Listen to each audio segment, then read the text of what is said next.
광야에서의 40년의 세월이 지나고 이제 가나안 땅으로 입성하는 장면이 오늘 본문의 내용이죠. 또다시 정탐꾼을 보냈습니다. 40년 전에는 정탐을 하고 와서 이스라엘 백성들이 두려움에 빠지지 않았습니까? 그런데 이번에는 새로운 소식이 들렸습니다. 가서 보니까 이스라엘 사람들이 다 두려워하고 있었습니다. 하나님이 어떻게 이스라엘 백성을 인도하고 있는지 알고 있었고 그들이 두려움에 사로잡혀 있다는 소식을 들었습니다. 정탐꾼들의 소식을 들은 여호수아는 모든 이스라엘 백성들을 요단강 앞에 넓은 평야 지역에 모이게 하였습니다. 여기 보시면 장소가 있는데 여러분 보는 쪽에서 맨 오른쪽에 왼쪽이죠. 왼쪽에 여리고가 보입니다. 거기서 기생 라합을 통해 정탐의 이야기를 들었던 곳입니다. 그리고 중간에 있는 모압 평지라는 곳에 넓은 평야가 있는데 신명기 말씀 전체는 저 자리에 모여 있는 이스라엘 백성들에게 선포된 하나님의 말씀입니다. 옆에 느보산이 보입니다. 모세가 죽어서 장사된 곳이 바로 느보산이죠. 저곳에 이스라엘 백성들이 모여 있는데 여호수아는 이곳에서 3일을 더 있으면서 백성들에게 두 가지를 요청합니다. 첫 번째 메시지는 관료들을 통해서 전달하라고 하였는데요. 어떻게 이스라엘이 그 땅을 건널 수 있는지 이야기를 합니다.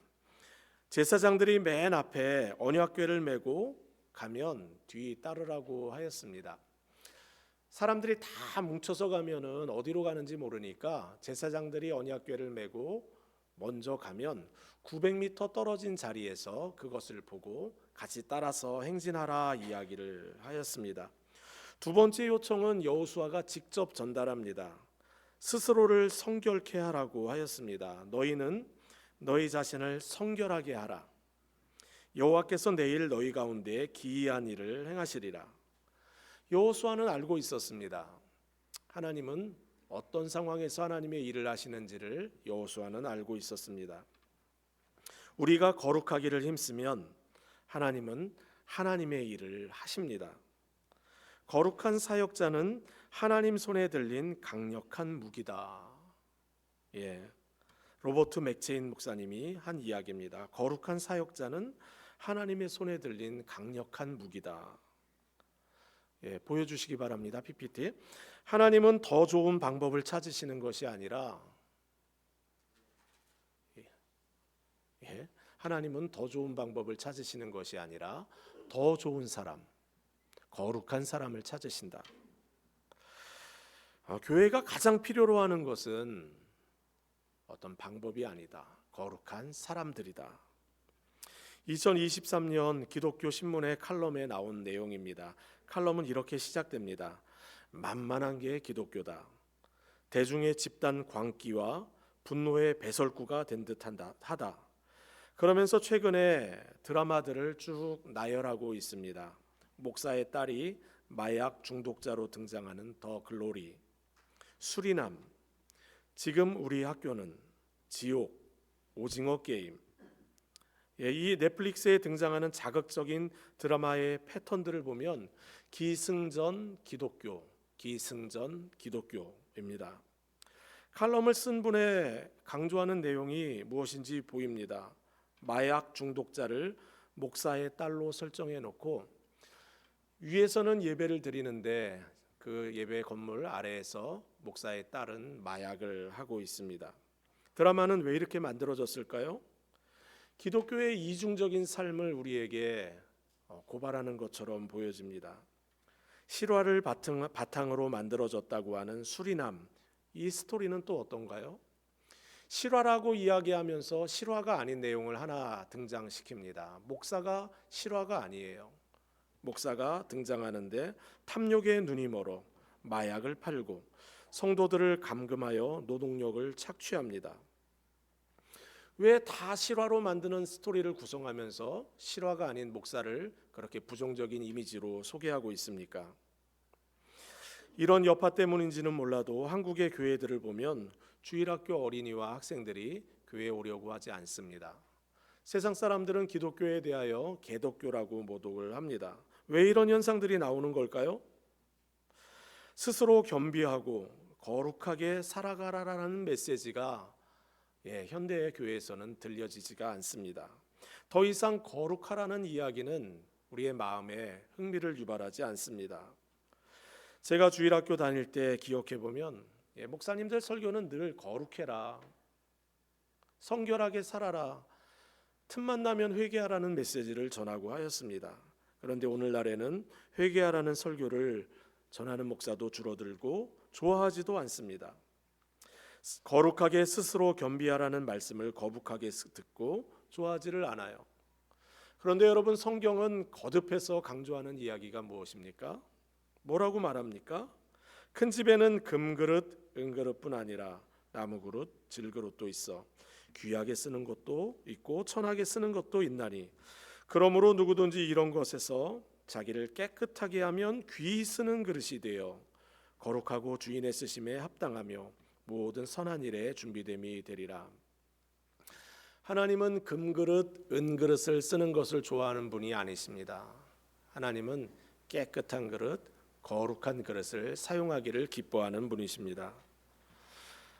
설교 준비를 위하여 책을 보다가 이런 이야기를 보게 되었습니다. 펠러브레이션이라는 재밌는 단어를 듣게 되었습니다. 이 단어는 아세아 연합신학대학교의 이한영 교수님이 만든 단어인데요. 이 유래가 재밌습니다. 교수님에게 딸 하나 아이가 하나 있는데 11학년이에요. 딸아이가 좋은 대학에 가고 싶은 마음이 있었습니다. 그래서 열심히 공부를 했는데 어느 날 시험을 봤는데 F를 받아온 거예요. 딸아이도 실망했고 부모도, 목사님도, 사모님도 보고 실망을 했습니다. 입시와 관련하여 중요한 과목이었기 때문에 마음이 많이 상했어요. 그 주일날 목사님 부부가 예배 와서 예배를 드리는데 아내가 펑펑 울고 있는 겁니다. 예배가 마치고 남편이 목사님이 사모님에게 물었습니다. 왜 그렇게 울었냐고. 우리가 딸에게 거짓말을 했잖아요. 우리는 항상 너는 하나님의 딸이라고, 너의 존재 자체로 우리는 너를 너무 사랑한다고 말해왔는데 딸이 F를 받아오고 나니까 그게 사실이 아닌 것이 드러났습니다. 옆에 앉아 울고 있는 아내는 자신이 딸아이를 있는 그대로 사랑하지 않은 것이 괴로워서 그렇게 엉엉 울었다고 이렇게 이야기를 했어요. 교수님도 함께 회개했다고 합니다. 교회에서 집에 돌아왔더니 딸이 이불을 푹 뒤집어 쓰고 있는 거예요. 아빠가 아이를 데리고 끄집어내서 밥 먹으러 가자고 식당에 가서 같이 앉았습니다. 아빠가 오늘 너를 펠러브레이션 해주러 왔다고.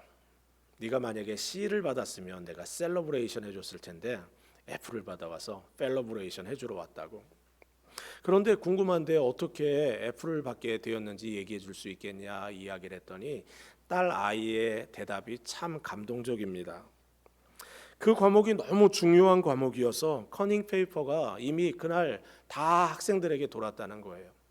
많은 학생들이 그것을 참고하여 좋은 점수를 받았는데 딸 아이는 그것을 보는 순간 나는 이거 할 수 없어 하고서 그걸 찢어버렸다고 이야기를 해요.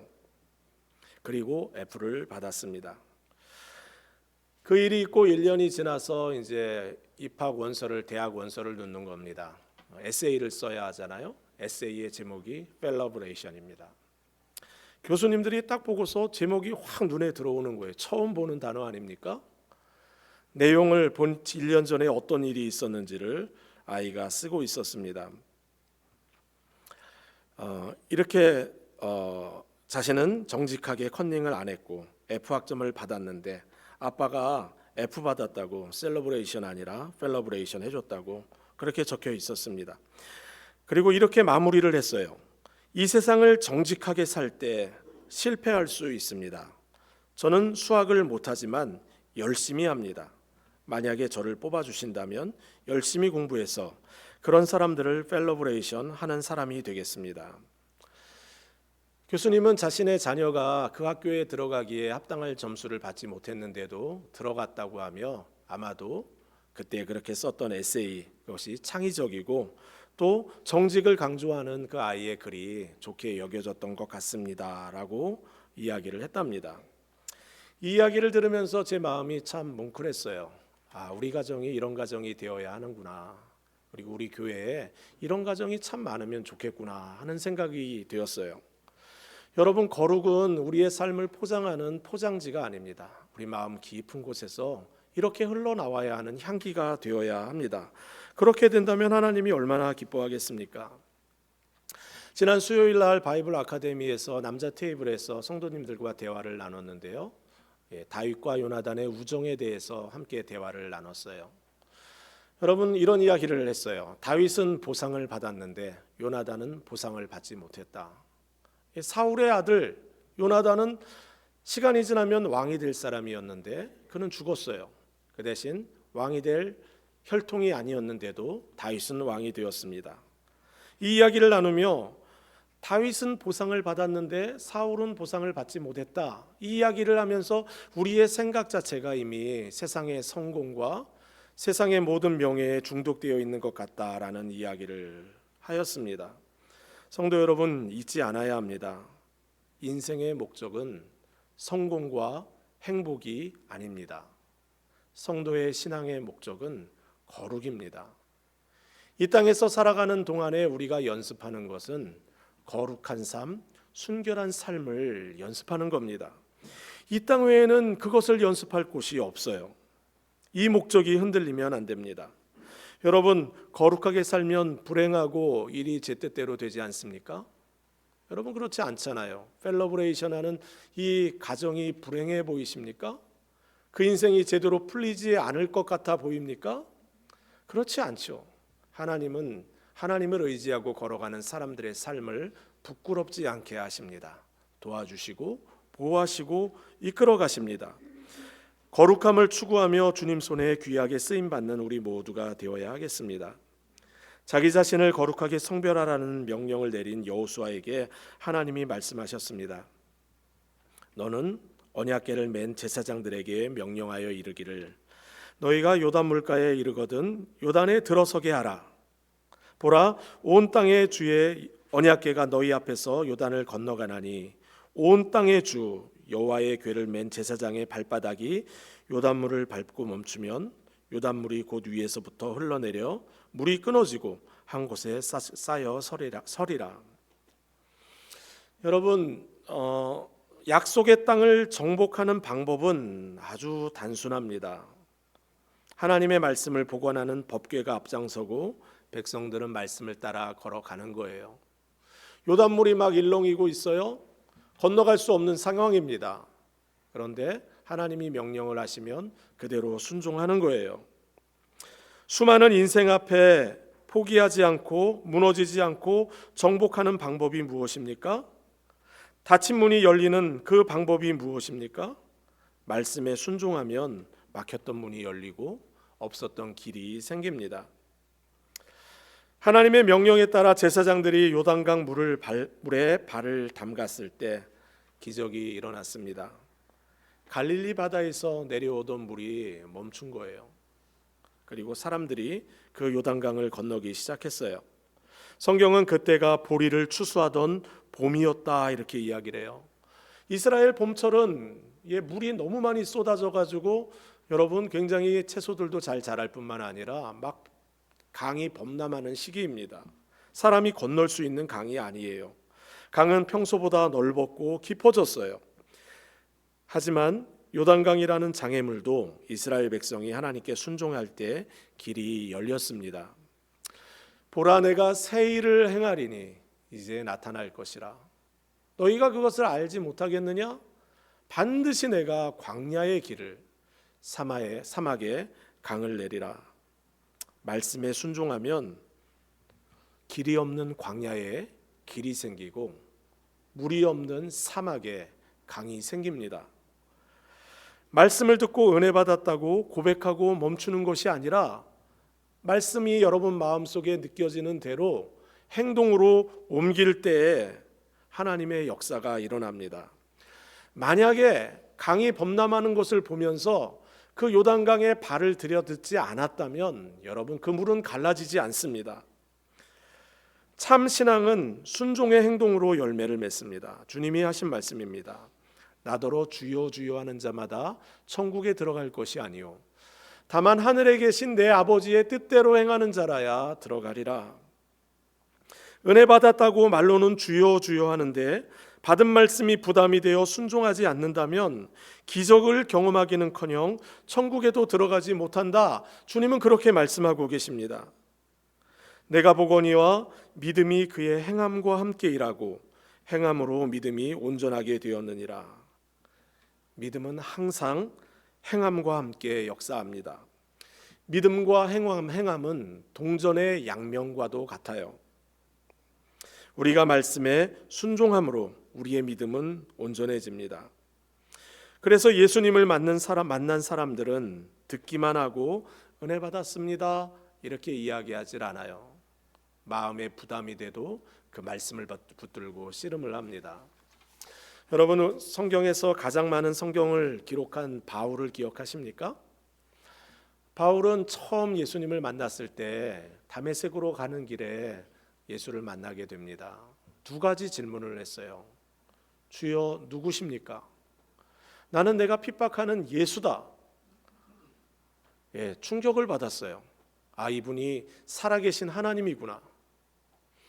바로 나온 두 번째 질문입니다. 주여 내가 무엇을 해야 하겠습니까? 여러분, 예수를 만난 사람들은 주님 누구십니까? 라는 질문에서 멈추지 않습니다. 주님 내가 무엇을 해야 합니까? 라고 질문을 합니다. 우리가 살아계신 하나님을 만나면, 내 인생의 주님이신 예수님을 만나면 이 두 번째 질문을 진지하게 할 줄 알게 됩니다.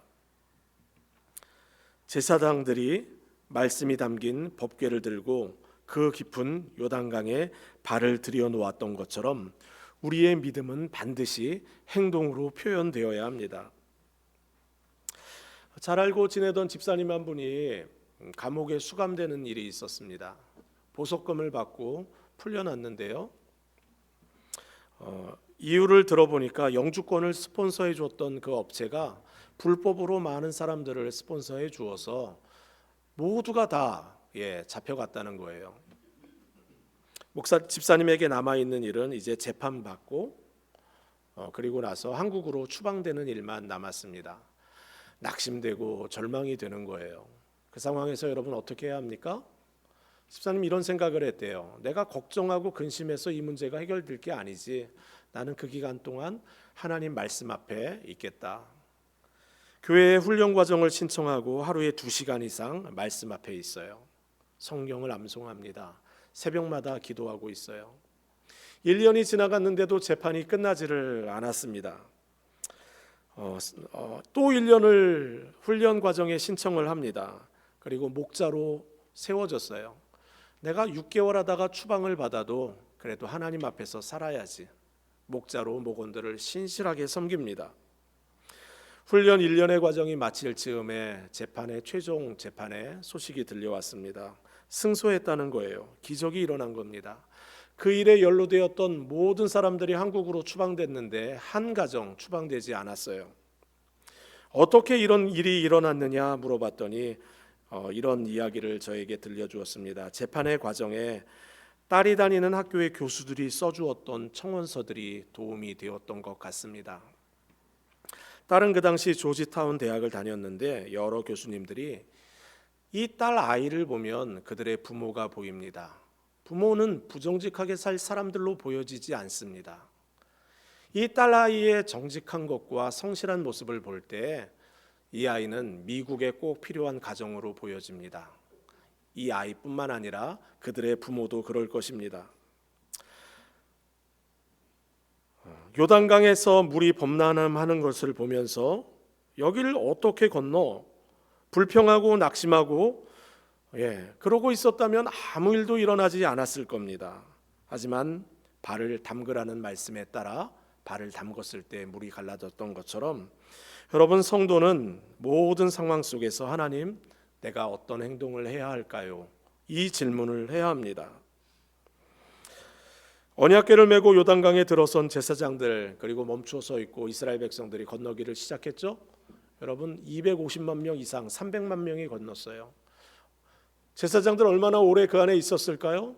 한 12시간 이상 그 자리에 있었을 겁니다. 하나님은 그 제사장들이 서 있던 곳에서 돌을 취해서 기념비를 만들라고 하셨습니다. 먼 훗날 자손들이 그 돌들을 보고 12개의 돌들을 보고 질문을 하면 뭐라고 대답을 해야 합니까? 40년 광야 생활을 마치고 가나안 땅에 들어갈 때의 마지막 장애물이었던 요단강이 하나님의 언약궤 앞에서 끊어져서 이스라엘 백성들이 안전하게 요단강을 건너갔다고 이야기해 주라고 하나님이 말씀을 하셨어요. 이 사건이 영원히 기념되도록 하라고 하셨습니다. 여러분, 만약에 여러분이 그 지역에 가서 12개의 돌을 본다면 어떤 생각이 들까요? 이스라엘 백성들은 그 돌들을 보며 어떤 생각을 했을까요? 신실하신 하나님을 떠올렸을 거예요. 하나님의 신실하심이 우리의 인생을, 우리 민족의 역사를 붙들고 있구나, 그들은 생각했을 겁니다. 이스라엘 백성들이 여러분 40년 동안 광야에서 한 게 뭐예요? 불평하는 일만 했어요. 원망하는 일만 했습니다. 낙심했어요. 좌절했습니다. 하나님이 원하시는 믿음의 모습을 별로 보여주지 못했습니다. 그런데 하나님은 끝까지 그 백성을 데리고 가나안 땅까지 인도를 하십니다. 계약이라는 것이 그렇지 않습니까? 한 사람이 파기하면 끝나는 거예요. 이스라엘 백성들은 계속 딴짓하는데 하나님은 그들을 붙들고 가나안 땅까지 들어가십니다. 여호수아 세대 이후의 자손들은 그 돌들을 보며 신실하신 하나님이 끝까지 책임지시는구나, 하나님은 한번 선택하시면 놓지 않으시는구나 라는 것을 생각했을 거예요. 오늘 우리는 예수를 믿어 하나님의 자녀가 되었는데요, 하나님이 끝까지 우리를 책임진다는 이 말씀은 우리에게도 중요합니다. 여호수아라는 이름과 예수라는 이름이 여러분 어찌 좀 비슷하지 않습니까? 여호수아는 히브리 언어예요. 그리고 예수는 헬라어예요. 단어의 뜻은 똑같습니다. 여호수아, 하나님이 구원하신다. 예수, 그가 자기 백성을 죄에서 구원하신다. 여호수아는 이스라엘 백성들을 이집트의 노예에서 끄집어내서 가나안 땅으로 인도하는 구원의 사역에 사용되었어요. 예수님은 죄와 사망의 그 그늘에서 살아가는 우리를 끄집어내셔서, 신음하고 고통받는 죄의 그 그늘에서 우리를 끄집어내셔서 하나님 나라로 인도하셨습니다. 이스라엘 백성은 잘한 게 하나도 없어요. 하나님의 신실하심이 그들을 인도하셨어요. 예수님이 우리에게 하신 일도 동일합니다. 우리는 잘한 게 별로 없어요. 아니, 거의 없습니다. 하나님의 신실하심이 다 하셨어요. 우리가 아직 죄인 되었을 때, 우리가 아직 연약할 때 기약대로 그리스도께서 경건하지 않은 자를 위하여 죽으셨도다. 우리가 아직 죄인 되었을 때 그리스도께서 우리를 위하여 죽으심으로 하나님께서 우리에게 대한 자기의 사랑을 확증하셨느니라. 곧 우리가 원수 되었을 때 그의 아들의 죽으심으로 말미암아 하나님과 화목하게 되었은즉 화목하게 된 자로서는 더욱 그의 살아나심으로 말미암아 구원을 받을 것이니라. 무슨 이야기입니까? 연약할 때, 죄인이었을 때, 원수 되었을 때, 하나님에게 잘한 것이 하나도 없었을 때, 그때 하나님이 우리를 찾아오셔서 우리를 자녀 삼으시고 끝까지 책임져 주고 계시다는 말씀입니다. 우리를 자녀 삼으신 하나님은 언제나 신실하십니다. 한번 자녀 삼으시면 끝까지 놓지 않으세요. 우리 믿음을 지켜주시고 마침내 하나님 나라에 도착하게 하십니다. 예수께서 하신 우리에게 마지막으로 부탁하신 말씀이 있어요. 예수께서 나와 말씀하여 이르시되 하늘과 땅의 모든 권세를 너희에게 주셨으니, 내게 주셨으니 그러므로 너희는 가서 모든 민족으로 제자를 삼아 아버지와 아들과 성령의 이름으로 세례를 베풀고 내가 너희에게 분부한 모든 것을 가르쳐 지키게 하라. 볼지어다 내가 세상 끝날까지 너희와 항상 함께 있으리라. 여러분, 구약과 신약에 달라진 게 하나 있죠. 구약에는 정복해라, 내가 끝까지 함께 하겠다 하셨어요. 신약에는 복음 전하라, 내가 끝까지 함께 하겠다 약속하셨습니다. 내가 아버지께 구하겠으니 그가 또 다른 보혜사를 너희에게 주사 영원토록 너희와 함께 있게 하시라. 이 영원토록, 보혜사가 누구입니까? 성령님이에요. 성령님을 우리 안에 주셔서 끝까지 영원토록 우리와 함께 하겠다고 약속하십니다. 오늘 이 전하는 이 메시지를 가리켜 성도의 견인, 이런 교리로 정리가 되어 있습니다. 성도는 하나님의 신실하심을 통해 끝까지 믿음이 보존된다는 내용이에요. 존 칼빈은 성도의 견인에 대하여 이렇게 설명했습니다. 하나님께서 택하신 자들은 잠시 넘어질 수는 있지만 결코 완전히 멸망되지 않는다. 찰스 스펄전 목사님의 이야기입니다. 성도는 자신의 힘으로 끝까지 가는 것이 아니라 하나님의 붙드심으로 끝까지 간다.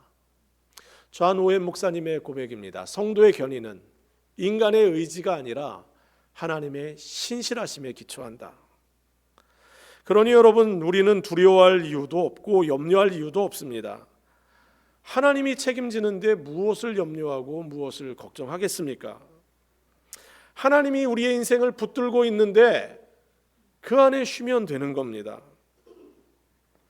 이틀 전 새로운 찬양을 하나 소개받았습니다. 하나님의 신실하심이 성도를 끝까지 책임진다는 찬양의 내용이었는데요. 이 찬양을 작곡하고 부른 전승우 씨는 싱어송라이터로 널리 알려진 분입니다. 가수 휘성의 전할 수 없는 이야기, 빅뱅의 눈물뿐인 바보, 아이유의 혼자 있는 방을 작곡한 분입니다. 싱어송라이터로 데뷔한 지 30년을 맞이하여 찬양을 한 곡 발표하였습니다. 그분의 짧은 간증이 찬양 영상 밑에 적혀 있어서 제가 오늘 가져왔는데 이렇게 적혀 있습니다. 생각하지 못했던 때에 생각한 적 없는 방식으로 삶의 가장 어두운 골짜기로 떨어졌습니다. 놀라긴 했지만 금세 벗어날 수 있으리라 믿었던 그 골짜기는 제 생각보다 훨씬 어둡고 거칠었으며 결코 그 끝을 볼 수 없을 것처럼 이어져 있었습니다. 그곳에서 절망한 저는 오로지 포기와 절망만을 묵상하며 믿음마저 놓쳐버릴 지경에 다가가고 있었습니다. 그러나 주님께서는 항상 제 곁에 함께 계셨습니다. 제가 그분을 보지 못하고 느끼지 못하고 부인하려 하던 그때에 주님은 결코 저의 손을 놓지 않고 계셨습니다. 그리고 이 찬양의 고백을 제게 주셔서 마침내 다시 저를 일으켜시고 새로운 꿈을 꾸게 하셨습니다. 저의 보잘것없는 작은 믿음을 기꺼이 받아주시고 기름 부어 주신 것입니다. 어린 시절 철없던 서원도 사랑으로 들어주시고 오래 참음으로 기다려주시고 그 시간을 통해 저를 다시 믿으시고 마침내 찬양하는 사람으로 새롭게 부르신 주님을 찬양합니다. 주님을 사랑합니다. 찬양의 가사가 이렇게 적혀 있습니다. 주의 손이, 한번 보여주시겠어요? 삶의 소망이 끊어지고 짙은 어둠 나를 삼키려 할 때 잠잠히 나 주를 바라네. 피 흘리신 십자가 앞에서 서네. 무너져버린 마음은 주 앞에 내려놓고 깊이 고인 눈물을 쏟아낼 때 주의 손이 나를 붙드네. 주 목소리 나를 부르시네.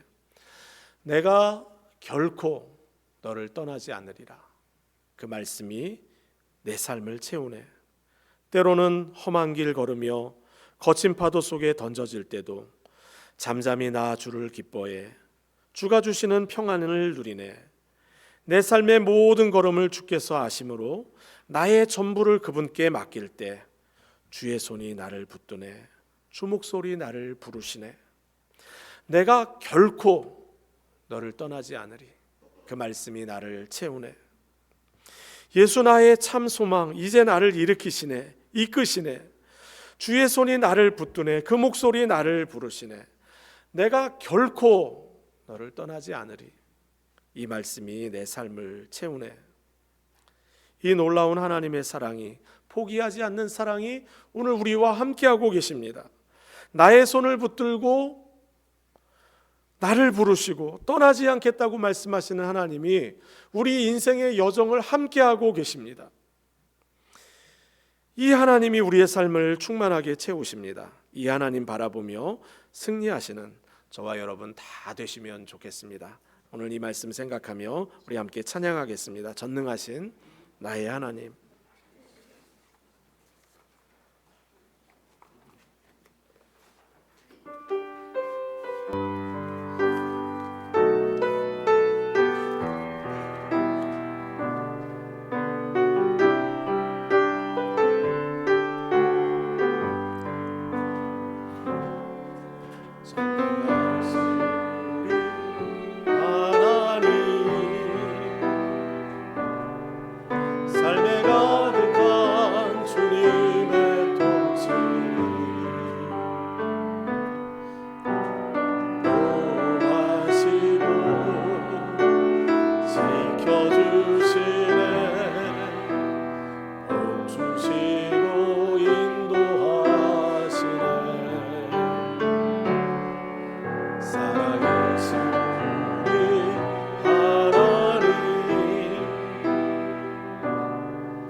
삶에 가득한 주님의 임재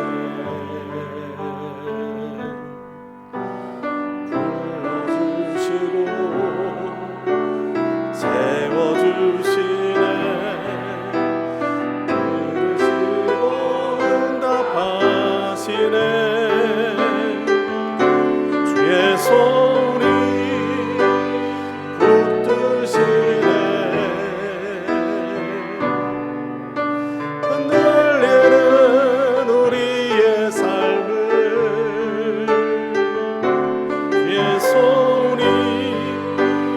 붙드시네 상한 우리의 마음을 주의 손이 붙드시네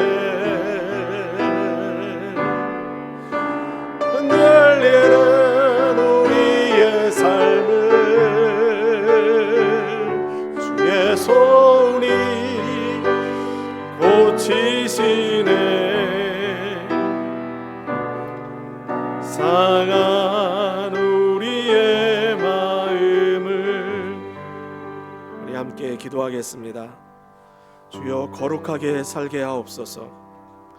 거룩함이 가져오는 평안과 기쁨을 맛보며 살게 하여 주옵소서. 순종하며 살게 하옵소서. 순종할 때 하나님이 열어주시는 특별한 기적을 맛보게 하여 주옵소서. 인생에 매여 있는 문제들이 해결되는 역사를 행함 있는 순종으로 경험하게 하여 주옵소서. 신실하신 하나님이 끝까지 우리를 책임져 주심을 기억하며 살게 하여 주옵소서. 우리 말씀 생각하며 기도하며 주님 앞에 나아가겠습니다.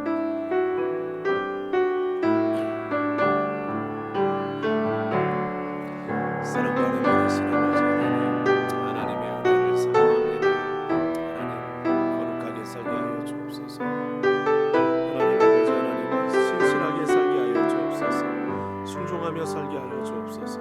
주의 나라와 주의 은혜를 구하며 주의 능력을 구하며 믿음으로 나아갈 수 있도록 하나님 함께 하여 주옵소서. 모든 상황 속에서 하나님을 바라보게 하여 주옵소서. 두려움이 떠나가게 하시고 하나님의 은혜가 임하게 하여 주옵소서. 하나님이 붙들고 계시다는 사실을 신뢰하게 하여 주옵소서. 하나님 아버지, 오고 오는 세대에 우리의 자녀들 세대에 거룩함을 유산으로 남기며 순종을 유산으로 남기며 아버지 하나님, 하나님의 그 신실하심을 기억하며 살아가게 하여 주옵소서. 하나님 은혜로 함께하여 주시고 주님 역사하여 주옵소서. 주님 인도하여 주옵소서. 예수님의 이름으로 기도드립니다. 아멘.